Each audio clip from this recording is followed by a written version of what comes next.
शुद्धाय दिगंबराय तस्मै नकाराय नमः शिवाय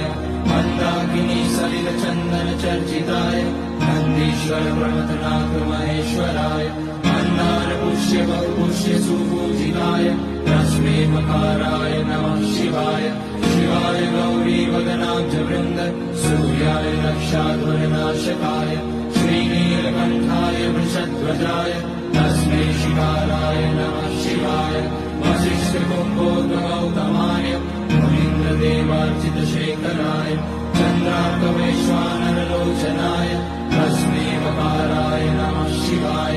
यज्ञस्वरूपाय जटाधराय पिनाकहस्ताय सनातनाय दिव्याय देवाय दिगंबराय तस्मै यकाराय नमः शिवाय पञ्चाक्षरमिदं पुण्यं यः पठेत् शिवसन्निधौ शिवलोकमवाप्नोति।